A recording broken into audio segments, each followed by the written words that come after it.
and to the republic for which it stands, one nation, under God, indivisible, with liberty and justice for all.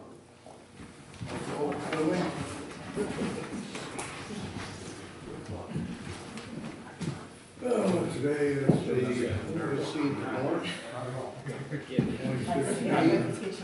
You should call the meeting to order. Team? Here. Fisher Brown? Here. Wiseman? Yes. Matlock? Here. Gambino? Here. Grant? Aye.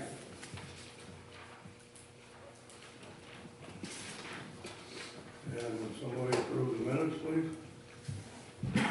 Mr. Mayor, I move that we approve the minutes of the regular meeting of the Depoe Bay City Council and the executive session minutes of March 1st. A second. Call, please. Team? Yes. Fisher Brown? Yes. Wiseman? Yes. Matlock? Yes. Gambino? Yes. Grant? And accounts payable, sir? Mr. Mayor, I move that we approve the accounts payable as presented. Second. Call, please. Oh, I'm sorry. Call the minutes and all abstain for repayment. Okay. Or Team? call Fisher Brown? Yes. Wiseman? Yes. Matlock? abstain. Gambino? Yes. Grant? So I'm clear, this is to pay the accounts payable? Yes. Okay, yes, Team? Yes.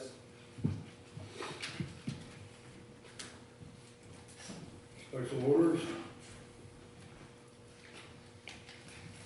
We have item A, public hearing, proposed amendments to Depoe Bay zoning ordinance section 3, dot 410, plan development zone, PD. Larry? Sure, I'll give a brief summary here. So on section 3.410, the plan development, there are really two primary components to this proposed amendment. One has to do with reformatting of this ordinance and the submittal requirements when one submits a plan development application. And I'll come back to that for a second. And then the second part of that is introducing the allowance of tourist accommodations or vacation rentals to a portion of a new plan development. But before I talk any more about that, I just want to acknowledge that we did receive some written testimony, which you have. I've not had an opportunity to read this in detail, but just to very briefly summarize, we have a letter from Fran Reck who, on the plan development, I'm just talking about the plan development amendments now. In that, she states her support for the work done by the Planning Commission, especially as it goes to the reformatting and the request for that additional information. However, she does express opposition to allowing the tourist accommodations, vacation rentals in the plan development zones. I know you're all aware of the two letters that were received from, one from Kurt Granite and the other from Carl Granite. And then also Patricia Neal has submitted a letter, and in that she's expressing opposition to allowing vacation rentals in the tourist accommodation zone. So I guess I don't see a need to go through this in detail. One way you might approach this is, first to receive all the public testimony, but then to consider the plan development amendments into those two primary parts. One, to look at it as the reformatting and the request for the additional submittal requirements. I don't believe we have any opposition to that portion of it. And then secondly, to deal with the possibility of allowing the location of tourist accommodations for a portion of it. So, I guess with that, we can proceed with the public testimony.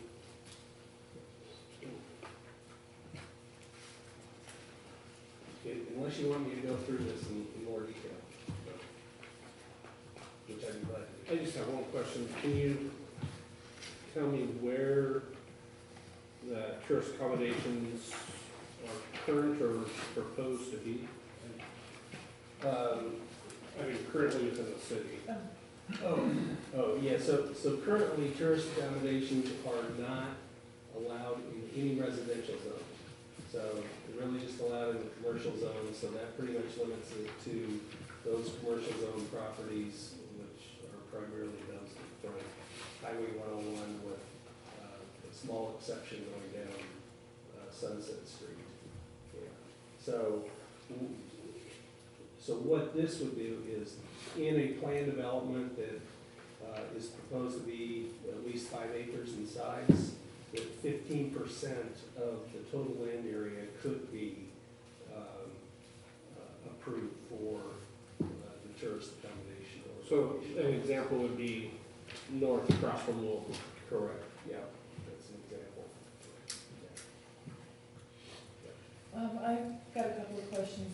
First of all, the vacation rental, is this only applies to planned developments, first of all, and not the general, neighborhoods, other, outside planned developments? That's correct, yeah, and in fact, we take that a step further, because actually planned developments are, someone can apply for a planned development. Planned development is, kind of like a subdivision, it's a division of land, except the reason to do planned developments is it allows for exceptions. In other words, allows for kind of the clustering of the houses. You don't necessarily have to meet the minimum lot size or lot width or lot depths, and therefore it helps create additional open space by clustering the houses and typically protecting, some of the natural resources like the creek running through the property. So someone is able to do that if they have a minimum of 2 acres. The way this is drafted for the tourist accommodations is you would need to have a minimum of 5 acres in order to. And then you could only have 15%. Correct. So yeah, back to your initial question, is it can only apply to a planned development that is 5 acres in size. Okay, and would this be retroactive to any current planned developments, or is this only for future planned developments? Well, it's 2 parts to that answer. First part is it would only be to new planned developments. However, any existing planned development has the right to come back and ask for a planned development amendment. Yeah, that gets a lot more complicated because then you're dealing with a lot of property owners. But it's not an absolute closed window to say no, they could not do that. It's just that there would be a lot more steps involved because an existing planned development would need to, get the approval of their homeowners association in order to proceed. Okay. Do we have any planned developments proposed right now that they're just not doing anything with up north? I understand that was planned development, but it's kind of on hold. So is that currently in a planned development stage? Or? Yeah, the 55 acres directly across from the landmark has a preliminary master plan approval. So, How about the knoll down here? Is that a PD? no. Yeah. Currently, that's the only planned, kind of undeveloped planned development that has preliminary approval. I've got a question, Mr. Mayor. So Larry, I guess my question is that what they're asking for seems like that, let's say use the, they've got a master plan down there, I don't know what says, and I haven't read it, but it involves a combination, it's at least in outright use areas for commercial use. Is there hotels on the drawing board there? For what's called the whale watch, actually, they're in their master plan, they have identified one area for it. Okay, so, and what, if they're calling it a planned development, would that be like similar to a resort, like across the street? Mark, are they a planned development? No. Okay, so by allowing, I guess my thoughts are, by allowing, I guess alternatively, I will say that the city makes money from room taxes, and it's a relatively significant source of income for the city. And so, if we had vacation rentals, they would be a source of income for the city. Alternatively, I also see, that we've got a world mark that is not a planned development and is under certain rules. And across the street, they're going to, it sounds to me like they're going to develop a kind of a resort, a destination resort, or at least whoever picks it up, because right now it's just it's on the table. It's a master. And so allowing 15% to, is 15%, does that mean by area? That's correct. Okay, so in other words, they could, because the planned development allows compression of living spaces, okay, for those areas that would be vacation rentals, they could cram as many people into that 15% of area as the rest of the residential part of the development combined. That may or may not be a good example, because that 55-acre parcel actually has split zoning.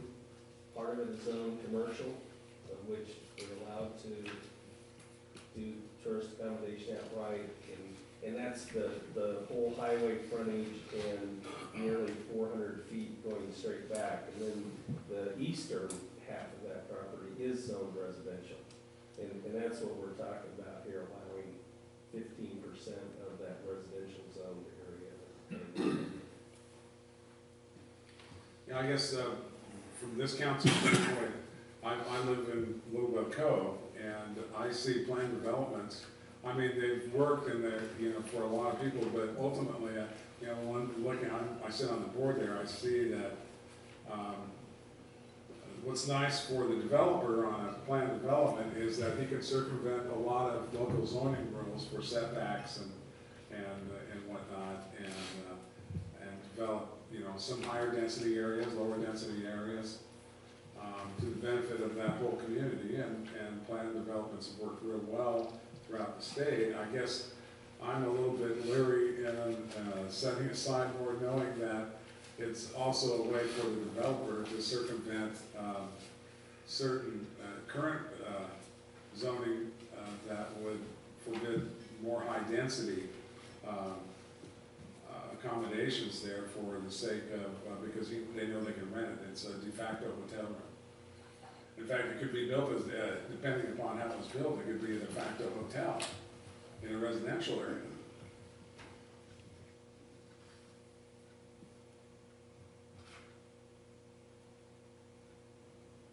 Am I off completely, not, am I way out in outer space, or is that a possibility? Well, I'd say it is a possibility. Now, there is some language in here that talks about within the residential zone, a planned development with tourist accommodations would be limited to single-family and two-family dwellings. In other words, within a residential zoned area, you couldn't plop a hotel down on 5, 10, or 15% of the property. But 15% of the land that had single-family or two-family dwellings could in fact be vacation homes.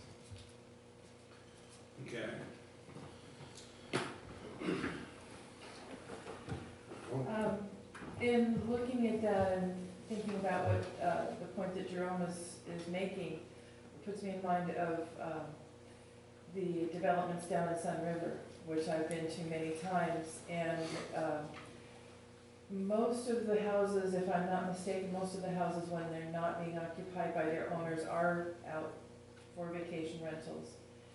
And most of those houses, in my experience, I've been in many of them, they're two-bedroom houses, and they're quite nice and everything, but here's the thing, is that you have little alcoves and futons that can be, you know, that most of the time are used as a piece of furniture, as like a couch or something like that, but can be, you know, or hide-a-beds, you know, in the living room, nice high-end hide-a-beds that don't hurt your back, but hide-a-beds nonetheless. So most of the houses down there, you know, are nominally one or two bedroom houses, but can be modified, or you know, things can be changed around to accommodate up to a dozen people or more. And so, in the point that Jerome's making about, you know, some of these could end up as de facto hotels, from what I've witnessed personally down there, in some cases, that's exactly what happens. And so I'm thinking about, you know, in a planned development like that, where most of them are vacation homes and are, you know, that's the understanding that they're gonna be rented out when the owners are not in residence, that's one thing, but when you've got a community, for instance, like Little Whale Cove, where the owners don't necessarily want to have, you know, a dozen strangers or more, you know, taking up every niche in something that's designated as a single-family dwelling, but, you know, has the ability to accommodate all the relatives. That could be a problem. Dave? And I apologize to say that too, but at some point, before you really get into the deliberation, we should probably hear from the public, because it's gonna come back around to you to deliberate. But I'll leave that up to you to do that.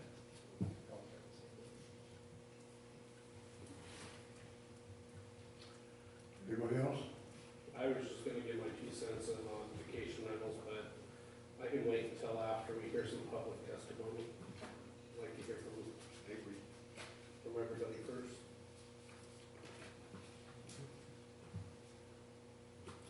Thank you for the clarification. I mean, I asked a question that led into a big discussion. Public. No, it's fine. Okay. Could I? All right. I think what would help is if we gave a little bit of, how do I say, discussion of what the planning commission is thinking when they put together that vacation rental portion. If you look at it, Excuse me, are you opening the public hearing? Pardon me? Are you opening the public hearing now? You have a letter, is that the first part or the second part of the zoning, or both? About both. Yeah, basically, we need to, declare the public hearing open and ask for anybody's testimony who wants to speak. Okay. Is that all right with you, Roy? absolutely, sure. Well, let's go ahead, you go ahead and give your testimony, and then we'll deal with the particulars. Grant? Well, no, I mean, I didn't mean to cut him off, I'm just, We haven't opened it to public comment yet. so, if I assume the planning commission is speaking in favor of the Yeah? proposal? Don't know. So, but I don't know, so if you want to speak in favor of it, that's fine. Normally, You're talking as when an you indi- open the public hearing, the pros talk first, and then the cons. So you're talking as an Okay. individual, though, right? I'm representing the planning commission, so yes. All right, fine. Members of the public. If you look, it was actually included at the request of a counselor. Yeah, which you remember some time ago, it came up during a meeting. Mr. Mayor, Yes. excuse me, Roy, just really excuse me. For matter of decorum and procedure, that if I wouldn't want to see any part of this hearing being able to be appealed because we didn't follow proper procedures. So are we on good ground right now? Procedural? Oh, go ahead. I was gonna say, I think we're on good ground, but I think we have to make sure that we have rebuttal time if necessary. And so, I'm already myself confused, I'm trying to follow myself, and I think that we're okay, but we have to make sure we don't cut anybody out that has a chance to have their point of view. Robert, isn't Roy in this capacity considered a member of the public? Or is he not? I guess that's the Well, question. I don't know that we need a ruling on the spot, but I'd say that if in fact it's deemed that he's not, we should still allow rebuttal time. Right, oh, absolutely. So- Yeah, yes. We can certainly obviate the need to have my decision be on the spot by deciding where I can, if he's willing to wait until the public portion has been dealt with. I mean, there's no sense in, you don't have any need to go first, do you? Say again? You don't have any need to go first. No, I thought it would help the counselors and maybe the people who are going to speak, both pro and con, to understand how we got here as Right. far as that part, but that, I don't care. I said the substance is more important than the process. I just want to make sure nobody in this room doesn't feel like they got their point across. When, the timing of it, I don't know if your deliberations are gonna start until you've had a chance to hear both sides anyway, so, the timing's not as important at this stage, but I think. So the best way, I guess, I would, Mr. Mayor, do that is pull at least the two people that have submitted written testimony and are ready to get up and give oral testimony if they're fine with this procedure going forward with Roy testifying first. Normally, under a public hearing, the pros go first, and then the cons, and then the pros again. Understood, except And you're a member of the planning commission, which is a little different, so I understand that you're a member of the public also, but, well, go ahead, I mean, I don't- I would say, are you agreeable, Pat and Fran? Oh, yeah, I'm fine with him going, All right, wait a but my minute. feeling is he's not representing the planning commission, he's a public citizen, because the planning commission doesn't have a special place on the agenda. And that's fine, I'll talk as a citizen. Okay, so here's what I was dealing with. I was going with the agenda, and you were called up first to talk about 3-410, and the next one after that. And then we have the reports from the officers, boards, and committees, and then down the line, we have public comments, and that's where I was heading with what I was doing. You know, we need to hear from everybody right now. on the point. On this issue. Yeah. Right. That's the public hearing. I can speak as a member of the public.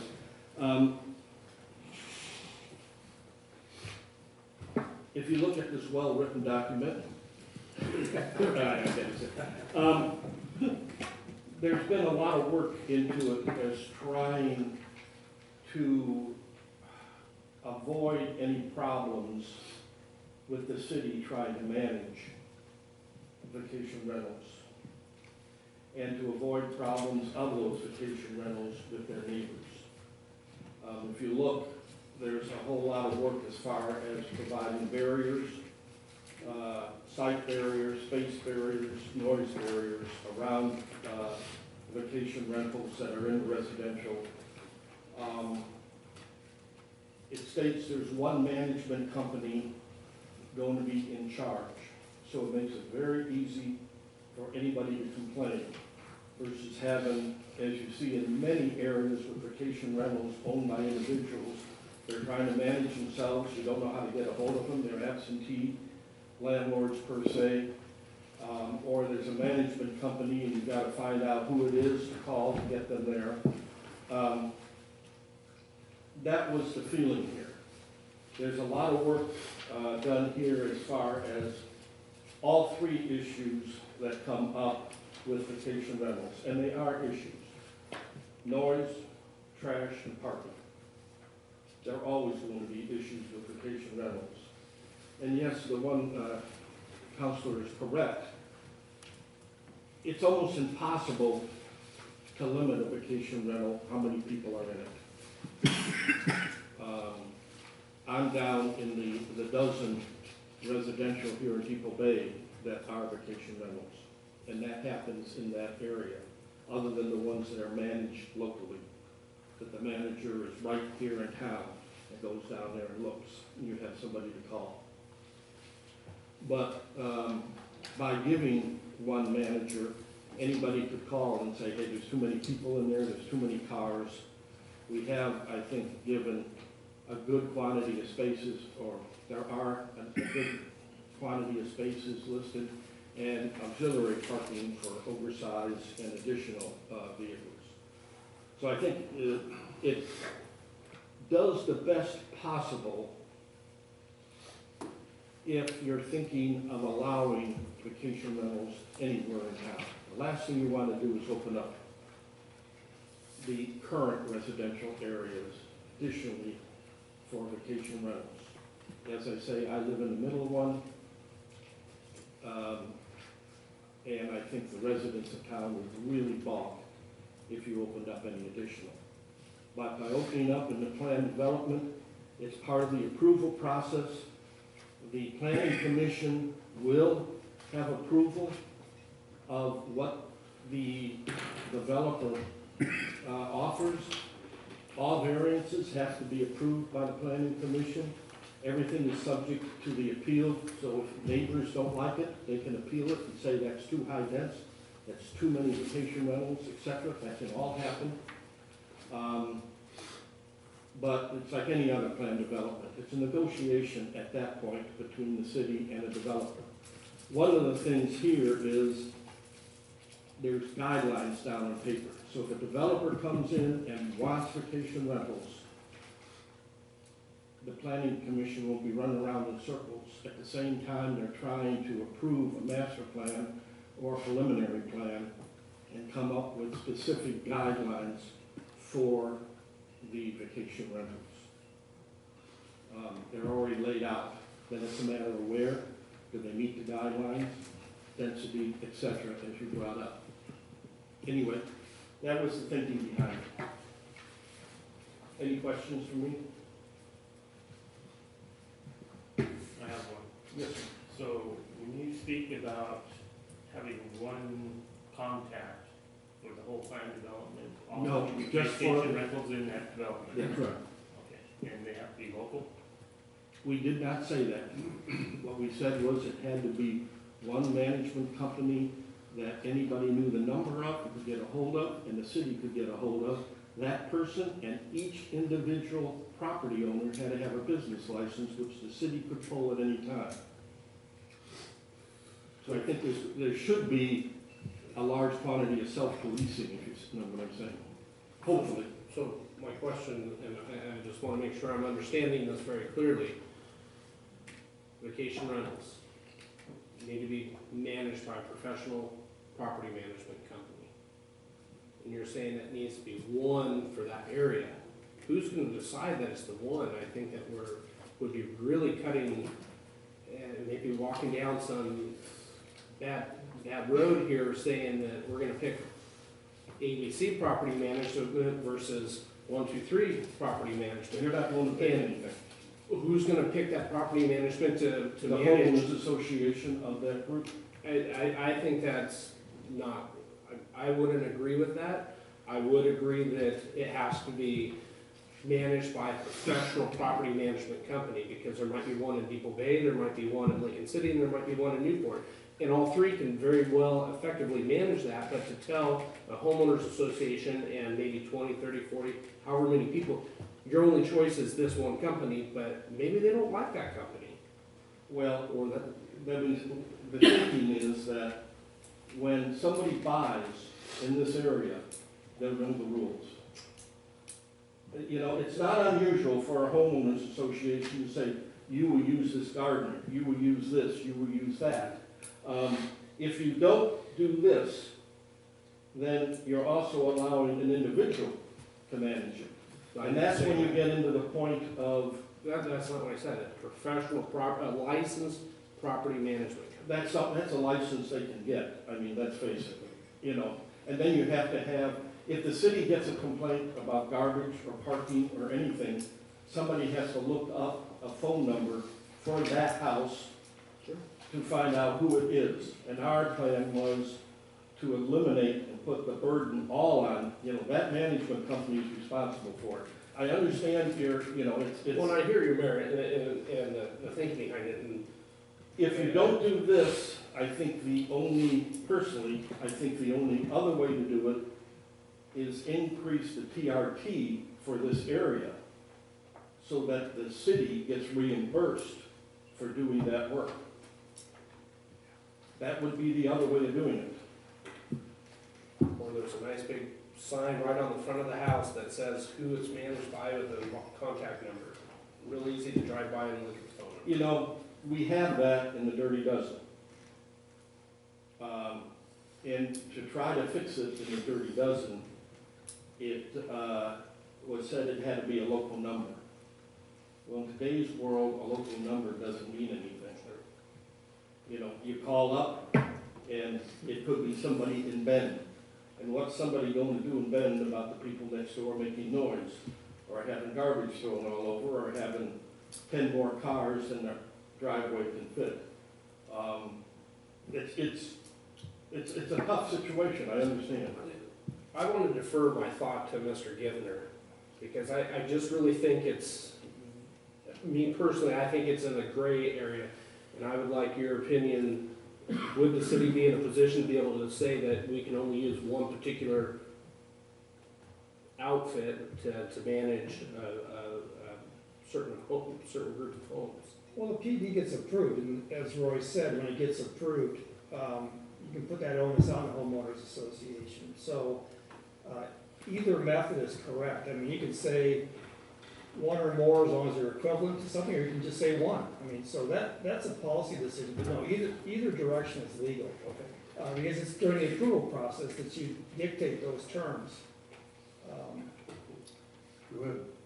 Well, I just think, when we go to the deliberations, mark this question down. I think it's worth discussing during deliberation. It's a new philosophy. Cool. Yeah. Because I've got some thoughts on it, but I'll put it away, yeah. Sure. Any other questions for me? Thank you, sir. Thank you, Roy, so much. Appreciate it. All right.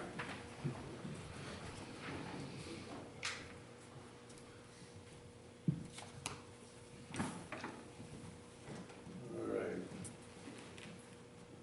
So this is gonna deal with the second part of this. Well, we still have We still have opposition. more public comments. Well, this is the Morley portion Yeah. ordinance that we're dealing with. What are we doing first? We're working on the first one. Yeah, we're just doing the plan development, so we need to give everybody an opportunity. All right, then I guess we'll go on to the public comments, and you wanna start, and we'll deal with this, Well, I'm going to Yes, speak in Mr. opposition, so if anybody else wants to speak in favor, maybe they should go ahead of me. I'm in opposition also. Thank you. So my name is Fran Reck, I live at 66 Northeast Williams in Depoe Bay. I wanted first to say that I kind of like the approach that Larry suggested of the first part of plan development ordinance, the section that deals with the standards for plan development, preliminary and final approval, all that stuff, to split that off from the more controversial, as I call it, element of the vacation rentals. I think that would be a way forward, at least for part of this. And if that's the case, if we are going to split it off, I have only one suggestion for that section. Is that okay to address now? So I submitted testimony, and I'm going to be going through this, but it's on page 1. And I put in italics, it's section 2D. in the general requirements, and I only suggested adding a phrase that's underlined, that density shall be computed, this is how it reads now, based on the total gross land area of the subject property, excluding area devoted to commercial or other non-residential uses allowed in the underlying zone, but including common areas. What I'd like to have seen is that excluded from the total gross land area is resources protected under Goal 5. Those are the stream corridors, those are the wetlands that have significant habitat value. And so to add that from, just say you have 40 acres and a stream runs through it in riparian area, exclude that area, which really rightly shouldn't be developed anyway because it's a protected resource, from the total area population. So that was my only suggestion on that section. But going to the tourist accommodations, I am very much opposed to this. I think it will change the character of Depoe Bay, change how we think about our residential areas, the cohesion of the community, and I think it's dangerous. But I think before we even get into the reasons or the standards, is the question about, do we even really need to do this at all? Why? What's the purpose? And we have a lot of unused commercial area, a lot of commercial area that could be redeveloped, such as that little Whale Inn, there's a post office there that needs to be redeveloped. It's commercial area. There's area by the harbor, north of the harbor, south of the harbor, and then area in the north end of town that has plenty of vacant commercial space that can accommodate tourist accommodations. And in fact, I asked the city, I mean, is there a need? Is there really a need for additional tourist accommodations? Because that's the first question in my mind. Do we really even need to get to this tourist accommodation demand? And I asked the city staff to take a look at how many tourist accommodations we already have that's in place. And right now there are 59, I'm on page 2 of 6 at the bottom. There are 59 existing legal nightly rentals. There's 14 single family and duplexes, and then there's 35 condominium units. And this is not including World Market. This has an additional 171 units. These are 2 and 3 bedroom units that can be rented out and are rented out on a nightly basis. So last year, between July 1 and June 30th, fiscal year, there were 40,706 nights of tourist accommodation rentals. Now I'm on top of the page 4 of 6, where it continues. So that's about 10,000 units rented per quarter, and there's more 2-bedroom than 3-bedroom units rented out. So in addition to the amount of tourist accommodations noted above, there's also are hotels and motels, including those with individual cottages that accommodate guests in our town. So I contend that there is no shortage of space, and there won't be for a long, long time, to accommodate tourists in our community. And when we do get a shortfall, hopefully the market would allow the places like Whale Inn that are zoned appropriately for tourist accommodations to be redeveloped in the vacant areas in town, across from World Mark and on the south side of the harbor, to be developed appropriately. But I don't see a need to put conflicting uses, which are vacation rentals. We've heard about some of those problems. We all acknowledge there's problems. So why would we do something unless there's a really great need for it? And the other option, I don't know if you saw the News Times, free part of the housing crunch in Lincoln City. It talks about the shortage of apartments for the workforce. And we know Lincoln City has lots of vacation rentals, and ever more so now for its end.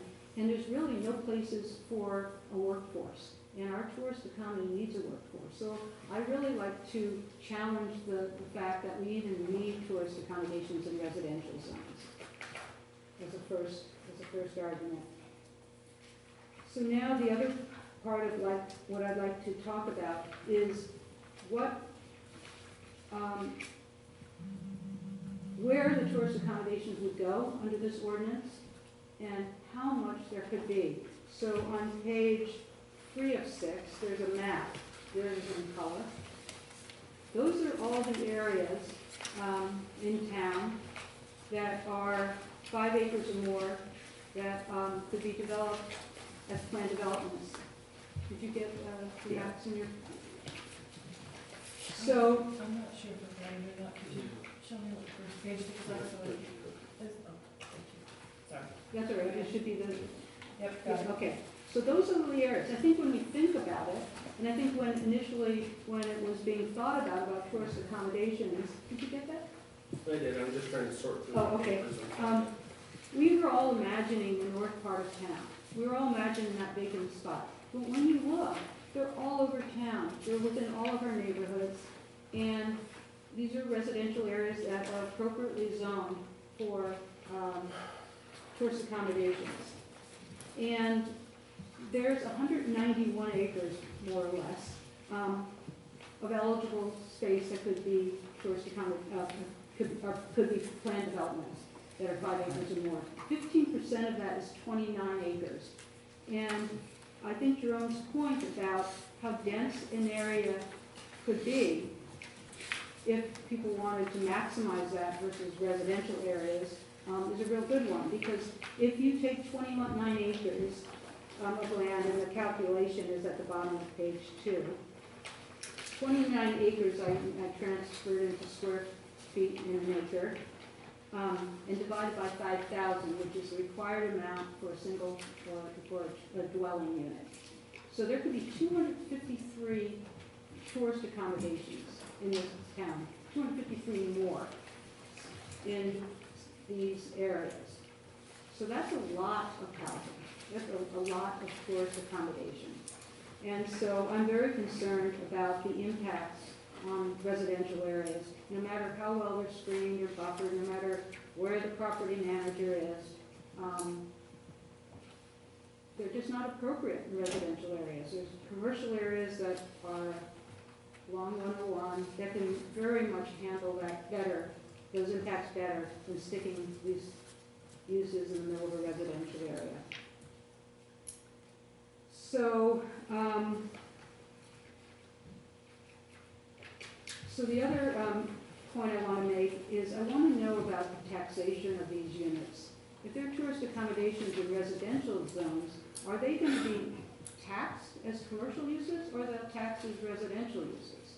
If they're taxed as commercial uses, that will make them equivalent to the taxation on other units in commercial areas. But if they're taxed as residential units, and the taxing usually goes with the zoning, those tourist accommodations are going to have a competitive advantage over all of the other tourist accommodations in commercial zones. And I don't think we want to favor tourist accommodations in residential zones by having different advantages made. And then finally, I don't mean to ramble on, my last point is that in 2C1, I'm on page 4, in the top there in the underlying area, is that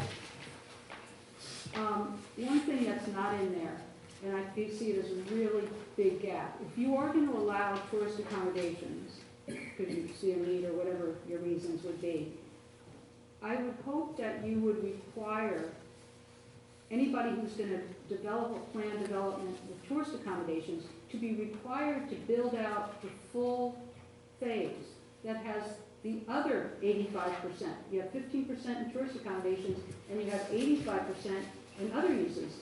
If you don't require that to happen, what's going to happen is people are just going to develop the commercial use area into tourist accommodations and not develop our workforce housing needs or any residential needs. So I think that's a really big hole. So if you are gonna be go forward, at least I think you should, close that hole. So that's basically my testimony, if there's any questions. Well, I have one question. Fran, you mentioned early on something about the wetlands, consideration for the wetlands and parks and whatnot, protected areas, excuse me. I thought I saw that in there and I can't find it. It's on page 1 in the italics up there. No, I On mean my your testimony, No, yeah. I mean your testimony, I mean the plan. It's Oh, not in there. it's, The revision. I saw it somewhere. Where is it? it's two, general requirements, section 2, general requirements, the wording under 2D on overall residential development density. I don't have tonight, look at where it is.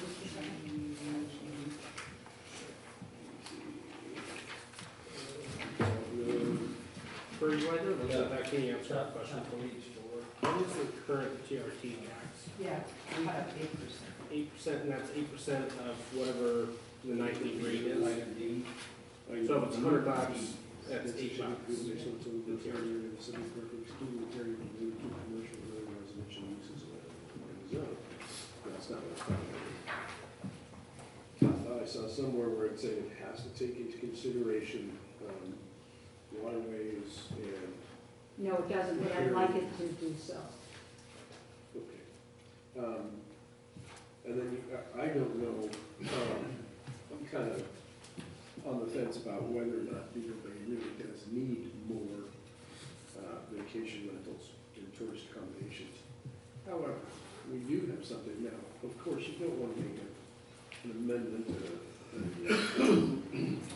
to a zoning ordinance just because of this, but in 2017, next year, in August, we're going to have the possibility of having hundreds of thousands of people for the solar eclipse. This is ground zero for it. You won't be able to walk down the street, it's gonna be so crowded, more than likely. So, there's one example. Seasonally, we could have a lot of need for recreation.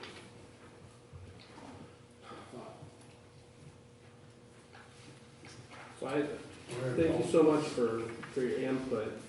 I just had a couple of questions. Early on, you had said that it's, I'm gonna call it BRD, tourist accommodation, it's BRD vacation rental. You said that's not in keeping of our character.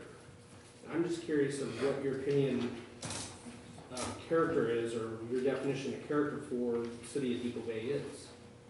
So I was talking about our residential neighborhoods, Mhm. where I know my neighbors, they know me, they know my dog, they know, they know, I know them, I watch out for their homes, they watch out for mine, they, pick up my garbage can when it falls over, that sort of thing, because we're neighbors, we're Mhm. friends. And, I've lived in places where there are, a lot of turnover, through vacation rentals, and it just, you don't get to know people. And so, and the flip side of that is the people that are coming don't have any investment in the community. So, they're coming for the night or 2 nights or whatever, and then they leave. And so, and I think that's fine. I think that's fine in commercial areas, because that's what it's made for. But in residential areas, I think getting to know your neighbor and is a goal and value that I have. So, our economy is tourism here, and that's what we are. We have no other than the harbor, but a big portion of that is going to be the commercial fishing fleet for charters. It's going to be the sport fishermen. Really, we don't have much more industry here that's thriving our community. So I'm looking at your numbers here, and you estimate that we would potentially could have 253 nightly rental homes if all of this was utilized.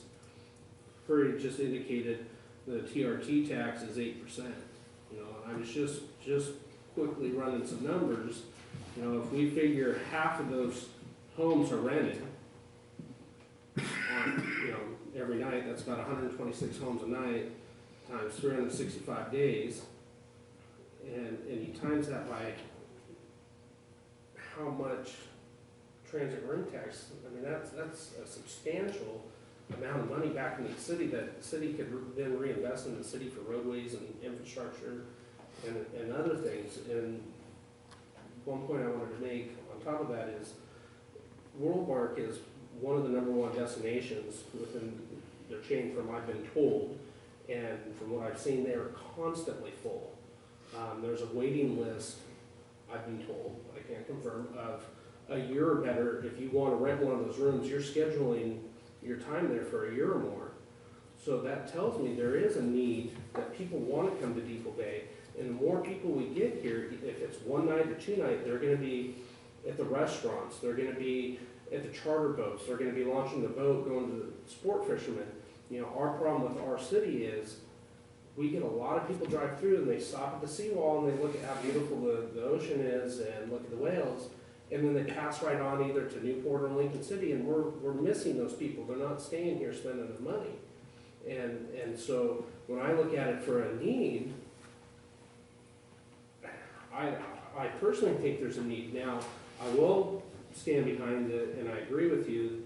I wouldn't be supportive of allowing established communities or planned developments to grandfather in to switch it, because, you know, we all bought our house knowing that this was a private community. It has the character that you're talking about. But if there's a planned development and those people buy a house, and typically it's a secondary home on the coast, they're looking to supplement buying that house, and that's through a vacation rental.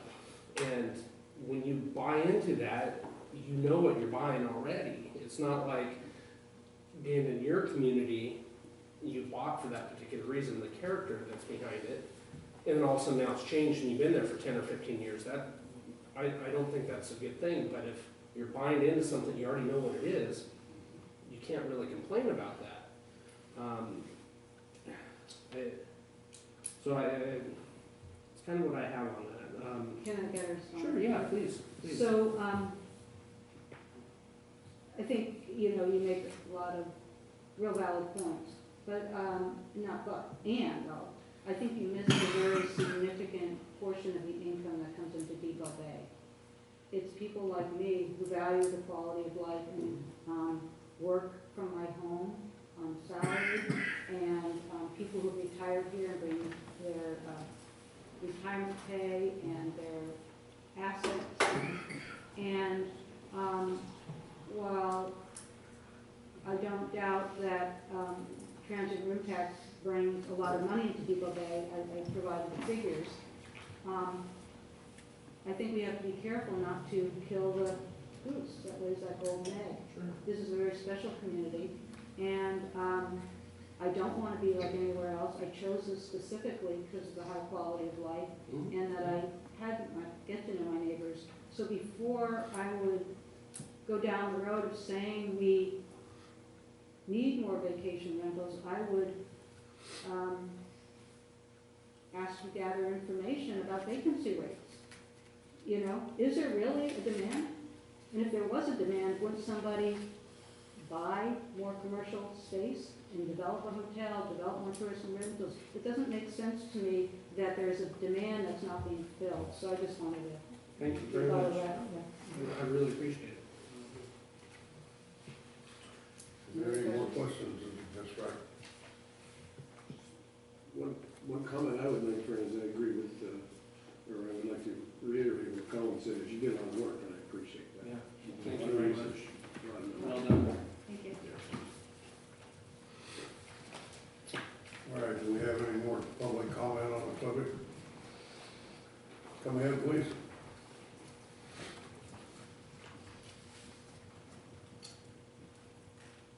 I'm Patricia Neal, 1075 Walking Wood in Little Wellville. I think most of you know me well by now. First, I have to look at the wording of this document. on page 1 of 10, under K, it says, will ensure that the developer and/or management company is responsible for all management. Then it goes on to say, the intent is to place all responsibility on the developer, management, HOA, or property owner to provide information on contact of who's managing. When you go to the next page, number 2, C1, about 2/3 of the way down, it says the management of these specific tourist accommodations shall be handled by a single management entity, organization, HOA, or company. That's not the same as you said back on the first page. You said it was either the developer or a management company.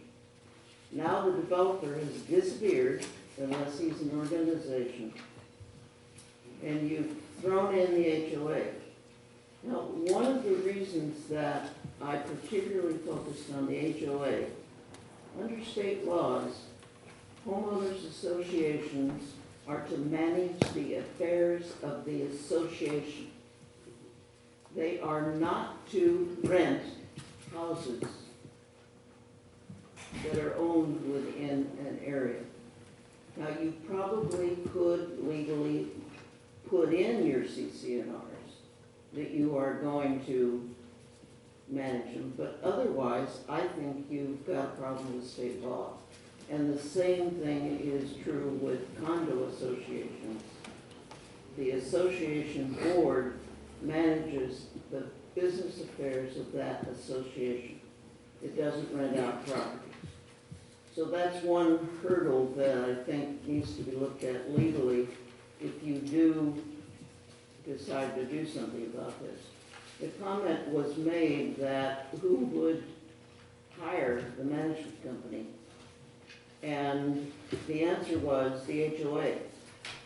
No, not unless you've got it in your CCNRs that that is one of the functions of the association. As an association, we have no right to go out and hire a management company to manage the rentals that are in Little Royal Cove. And we have not short-term rentals, but long-term rentals. And we've got, I would guess, 15, maybe 20 rentals. But we do not tell them who rents them. They find a management company to do the rentals for themselves, the owners do. So I think that is a problem with the way this verbiage is in this. You need to look at it if you do decide to go ahead and do it. Now, when I've been living in Little Royal Cove since November of 1989. I've been there 26 years. Carl Halverson was the developer, and he sold a lot of the lots and houses on the basis of you can rent them when you don't want to use them, and that'll pay your mortgage. And we had a lot of vacation rentals. Carl's real estate office had a salesman and a man who rented units throughout Little Royal Cove. Finally, we had the turnover of management to the board in 1993, and in 1995, Carl put through an amendment to the CCNRs when he annexed Cormorant, Gulf Station, and 5 zero-lot line houses in the Pines. And that's when he changed the CCNRs to restrict rentals for 30 days or more. But it took that long, and he had been doing it. But the person that he hired to do rentals had nothing to do with supervising what went on. Theoretically, they were limited to 6. But like Ms. Fisher-Brown said, that's nice in theory. We even had people rent one unit that was supposed to have 6 people in it, and it had 6 people. And a friend came along with a motorhome, parked in the parking lot, and joined the party. And we had this happen more than once. So there are a lot of pitfalls to this vacation rental business. I will say that the planning commission did cut the percentage from 25 to 15, which was a plus. And they did say that they all had to be in one area so that it wouldn't be hopscotch all over the place. But to do this in Little Well Cove, if it was being done now, would be the equivalent of where Jerome lives in Innisfree. There are 48 homes there. There's plenty of land so that they fit the requirements on land. As if they were all going to go vacation rentals and the rest of the area would not be vacation rentals. But they have a board of their own, and then everybody that lives there is part of Little Well Cove, which you would have with these vacation rentals. They would be part of the larger association. You would get all the CCNRs would have to say that there were going to be rentals and that the boards were going to take care of choosing a rental agency or whatever. It is one grand mess that you are inviting in, and there is not one word in any of this of the city trying to enforce anything. It doesn't even say in this that the homeowner has to buy a business license, which I know it used to be when you were renting vacation. That's in here. Oh, yes, that Yeah, is it's in in here. here. Under, I didn't see it. yeah, it's right here, It's business on license right here, page 3 at the bottom. In one of the letters that I sent you, I also commented on this zoning thing you're doing for the parking, that there's a word that needs to be put in there if you're gonna go ahead with this change, so that it's additional parking for the vacation rentals. But you really are inventing a grand and glorious mess for a PUD to add in vacation rentals. I know that there are condos up and down the coast here where they rent out all or many of the condos. Their CCNRs obviously have that in it. But it isn't a simple thing within an association where you have a large association and one little piece of it is vacation rentals. So I hope you won't. But if you do, at least straighten out in here who's responsible. And to say that the OHA is going to do rentals, that's really, I think, a problem.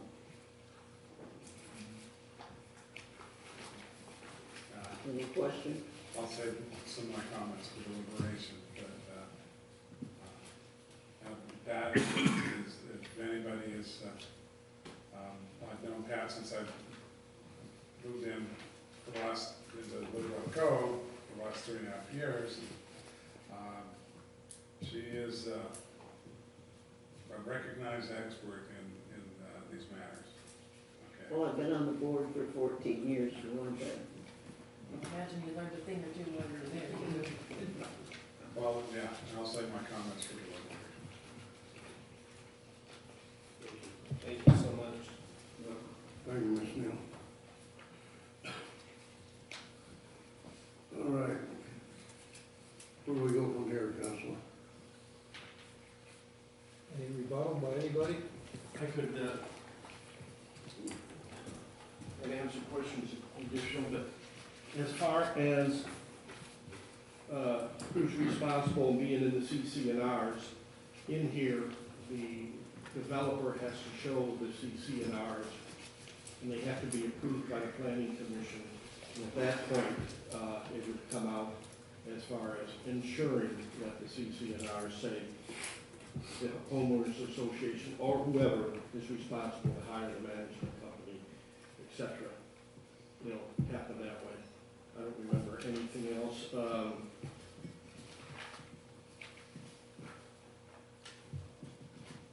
Can't remember anything else that really requires rebuttal at this point. Any questions?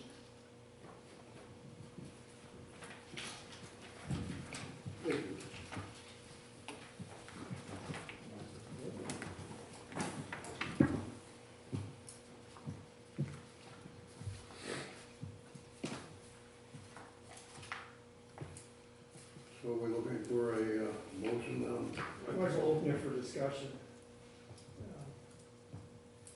I mean, you folks have heard whatever you need to hear unless you have questions, and open it for discussion.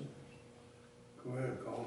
I'll start it off. I think you guys all probably sort of figured out how I feel about it, but again, I don't want to say our community's starving, but we definitely have room for growth and people moving here, wanting to stay here, wanting to visit, wanting to spend their money. And I get back to, we're a tourist-based community. There's just no ifs, ands, or buts about it. We have no other industry to thrive on here other than tourism. And I go back to, we have a beautiful seawall, people come down, they stop, they see, they might hit some of the shops, grab a bite to eat, but there's nothing keeping them here. And I look at Rollmark and I see how busy they are all the time. And you know, I'm a numbers guy, and I'm looking at, you know, if half of the 253 homes are rented at $100 a night, every night of the year, with that transit room tax, I mean, if my numbers are right, I mean, that's about an extra $370,000 to the city. Now, it's not all about bringing money to the city. There's certainly quality of life. But it's just not what it's gonna bring to the city. If we have that many homes, it's gonna increase our business community. It's gonna add jobs. We're gonna have more housekeepers, more maintenance folks. You're gonna have a property management company now starting to have to manage some of these properties. I see that it would be a growth for jobs within our community. And I certainly understand the housing crisis about affordable housing. You know, that's a whole other topic. I'm not in favor of allowing other existing communities to grandfather in or switch, and it sounds like we would have to allow that to at least be looked at, but I certainly wouldn't think it would be fair to people that have already lived in the community to switch. But I go back to, if you're buying a home or you're moving into a community that has vacation rentals, you know what you're getting. I make some comparisons to places I've lived. I've lived in Olivia Beach. Granted, I did live there when it was in its infancy stage and it wasn't completely developed as it is. I look at Bella Beach. Those are nice homes. People are coming all across the country to buy those homes, and to offset that, they need to rent them out to help offset their costs. I would ask Furry, of the existing tourist accommodation homes or VRDs, do we get a lot of complaints? I mean, how is that working for the city now? As far as complaints, as far as parking trash, the standard objections to a VRD? I'm just curious. The level of complaints of vacation rental homes dropped drastically when that use was restricted from residential areas. So in a commercial area, we really don't get many complaints anymore. So I would be, personally, this council would be in favor of not having a 15% clause in a planned development community. And my reasoning behind that is when that planned development comes forward, you got the city council, and you got the planning board looking at that to all make approvals, you know, if somebody wanted to say it was gonna be 100%, that might not fit and that could be denied. But if they wanted to do 25 or 30%, that might be acceptable for where that's at. And you know, I'm thinking of the big acreage up here across from Woolmark. There's not a whole lot of people that would be affected by vacation rentals there. You already have it across the street. It's not like it's butted up against a little yellow cove. So, my 2 cents worth for now. Right, Joe? Okay, well, taking all of that into consideration, of course, with all due respect to your opinion, Colin, my question is, what about the people that are already here? We've, you know, you talk about vacation rentals and the idea that opening that up is going to provide jobs for people. And the question that I would have at that point is, where are they going to live? Because what I can see is that, you know, say some acreage comes up for sale, and the developer, the person who buys it happens to be a developer that wants to turn it into a planned community. And so all of the people then that are near there, I mean, you know, I guess they just have to go find something else, somewhere else to live. But here's the thing, my partner and I are pretty savvy on what's available here in Lincoln County as far as rentals go, because we've been looking for, you know, we are very happy where we are and all of that, but, you know, we're not small people, and we live in a small house, and we'd like to find some place that's a little more accommodating to us and our fur children. But the problem is that there's nothing available in Depoe Bay in the range that we're looking at, which is about $800. We can't afford $1,200 a month. And what I'm seeing is the possibility of people coming in and buying up properties with the express purpose of turning them into a vacation rental, and squeezing out, and you know, I'll trot out the G word, gentrification, squeezing out the people who've lived here for, you know, 10 years, 20 years, 30 years, families that have been here for generations, because all of a sudden their property is more valuable to a developer who wants to put up condos to rent out, you know, 2 or 3 nights, you know, 365 days a year, and no place for the people who actually are going to be servicing those, housekeepers, waiters, retail, people who work in retail. They're going to be, you know, squeezed out bit by bit until we, the residents, are going to be tourists in our own town, because we won't be able to afford to live here either. That's my big concern. And I share that. Because for me, it's a very active concern, and I have to think that if it's that imminent for myself, I cannot possibly be the only person in that situation. And so, you know, frankly, the only thing that we've been able to find anywhere in Lincoln County that we can afford is in Toledo. And we're talking about, you know, possibly $850 to a $900 range for the 2 of us, and plus accommodating our cats. There's no place within feasible distance for us to be able to live there, go back and forth, and, you know, I work in Depoe Bay and in Newport. My partner works out at Thriftway, and the commute from Toledo to Thriftway, ridiculous. So I'm really concerned about the idea that Depoe Bay is going to be open for business, but that, you know, that the people, the ordinary, regular people, just need not apply, because we won't even be able to afford to live here. That's all I have to say. Councilor Wiseman? I'm gonna refrain until I hear a few more comments, then I will comment. Yes, sir? Jerome was before me. Okay, Jerome, please. I guess the first thing I would say, 2 comments on the testimony against partly against it. And I'll go to Fran Reck's testimony first. I would say if we go forward with the proposal that we adopt her recommendation as worded here. Overall residential density shall be provided for in the underlying zones or zones. Density shall be computed based upon the total gross land area of the subject property, excluding area devoted to commercial or other non-residential uses allowed in the underlying zone. And resources protected underlined here, and resources protected under Goal 5, but including common areas. I would recommend that we adopt that simply because it, whether the developer likes it or not, it will make a more livable development, okay?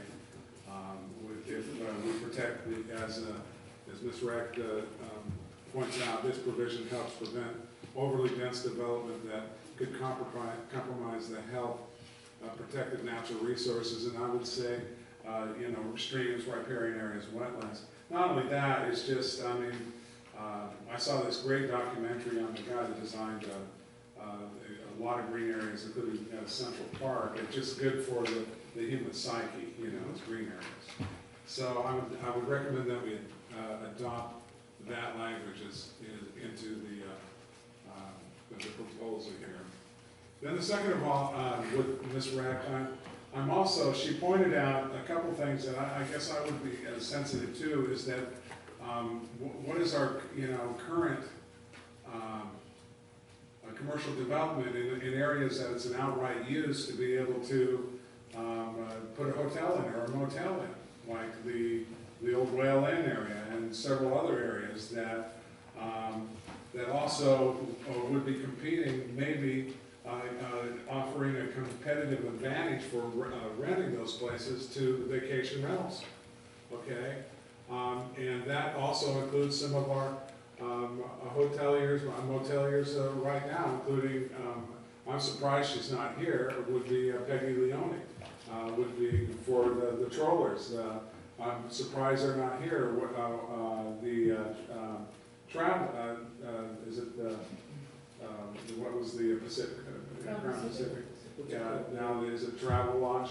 Travel Launch. Right. I'm surprised they're not here, because these will, the vacation rentals directly compete to a certain degree, not completely, with some of our traditional hotels and motels that are existing. Okay. That being said, I agree with Mr. Team, that there's, it will produce income for the city. It's a development that's built, and the people that are going into that development go in there with the understanding that this is what it is. Okay. I would not be for increasing. I think that they went through. I would guess I would defer to Roy's, some decision-making process where they reduced it to 15% based upon testimony that was given during the planning commission meetings. So that it's kind of, it may have started out bigger, in fact it probably did, and now it's to there. I would go with that recommended number, okay? That being said, the legality of the legal morass involved in HOAs. Oh, and by the way, that Pat pointed out, I think maybe that we need to look at some clarity in that language. Because within a planned development, there can be multiple HOAs, okay? In which there is in Little Whale Cove. And I guess I'm sensitive to Mr. Team's idea that who chooses the management company? Why can't you manage your own rental? Okay, and I go back to, in my mind, there's an equal protection thing. I mean, in other words, what's good for me is good for, good for people who equal property. I guess I mean that is that equal protection. And I think it's addressed in the zoning that other planned development developments that are existing could come to the city if they wanted to adopt some of these rules, the way I understand it, and allow vacation rentals based upon these they can or they cannot. I don't think I should say anything. Oh, the way I read it and hearing the testimony, that existing HOAs or a planned development could come to the city and request a change. They could always do that, but when you look at the requirements, it would be very difficult to meet the requirements. Okay, it would be very difficult for, yeah, and there's. Almost, in fact, impossible. Right, okay, so I guess I would, I mean, not that Little Oil Code would do that, but I guess I'd defer to, the idea that, if a new community can do it, why can't an older community? I will say that this, vacation rentals do, just like Ms. Neal mentioned, that when Carl set up, I thought that was very interesting, set up Little Oil Cove, he was able to attract interest and investment in it by offering short-term rental for the properties that people invested in. Because that means that they can live in the valley, they can live in Phoenix and come here come here when they want to, but be able to afford to buy a house here. Because a lot of people that bought these, homes that turn them into vacation rentals, they're solidly middle-class people. They're not wealthy, and so they're willing. They love it here so much they're willing to invest in a home, just so under the understanding they can make their payments through renting it out, 4 or 5 times, or 6 times or whatever a month to make the payment. Finally, my thoughts come to Joe's comments about accommodations for the people that need the accommodations the most, that can afford it the least. Low-income housing in Depoe Bay. We have a serious lack of nice multifamily dwellings here that could, in other words, i.e. apartment buildings. I don't know of hardly any that would have been, in a multifamily dwelling like that, you can have a nice place to live and at a reduced cost, because a lot of people, there's more density there. So, at this point in time, I think that the standout is the HOA requirement, and I would recommend adopting this Rex language for that we consider the land under Goal 5 as the total land area, exclude that, and then figure out 15%. That's all. That's my thoughts. Robert? I too agree with that, well, discussing that. Fran's recommendation on the and resources protected under Goal 5, but including common areas. I'd like to see that changed. I don't think that's a major issue at all. I do like the 15%. I think it's actually well crafted, all considerations. And as far as the only other comment I would make, I am pro this, I'm for it. The only other comment I would make is about affordable housing. Yes, that is an issue. However, it's an issue absolutely everywhere right now. It's a well-known fact. Housing is difficult for low-income families. Yes, servers and housekeepers and all that are going to be needing low-income housing. That is being addressed. We're seeing it in the legislature right now.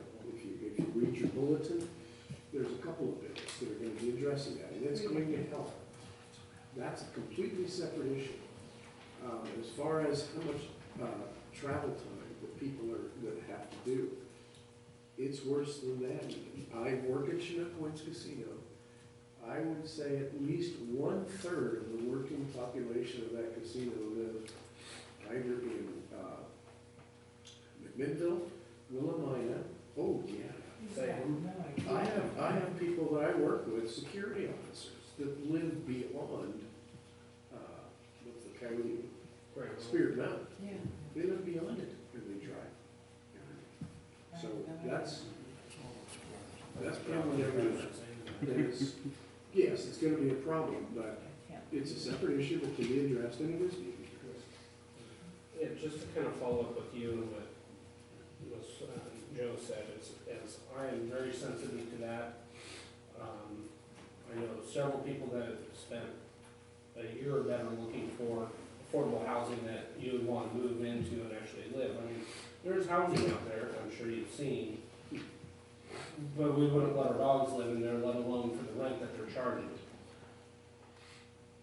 But to come back with that a little bit is, if we don't have more jobs and we don't have more economy coming into our community, what's affordable housing even mean? Because if we shrivel up and die or we can't prosper, it doesn't matter, because we're not gonna be able to afford here because we're not gonna have jobs. So my thought behind it is if we can increase the amount of workforce here and the amount of economy coming in, could that help boost some of the people that are already working here to be able to afford more or more?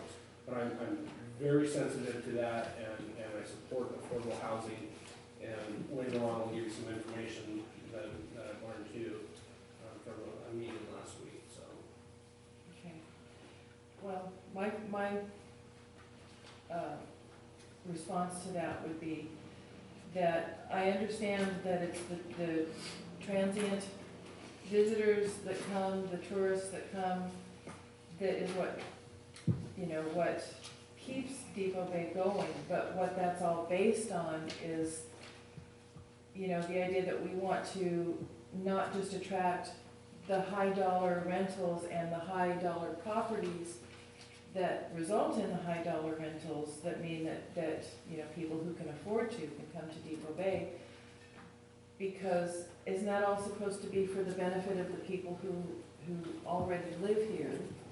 And that's the grounding that is gonna keep Depoe Bay going, is not, well, it is the visitors that keep coming, but the families that look to come here and start their legacy here, that, need to be able to find houses that aren't exclusively for, 2 and 3 day rentals or weekly rentals.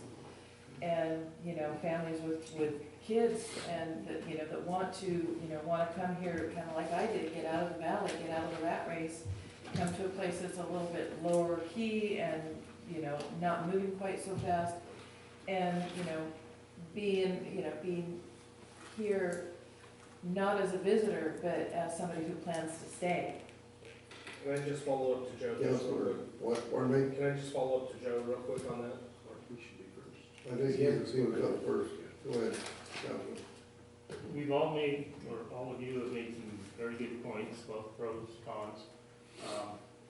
I do not think it should go over 15% in planned development.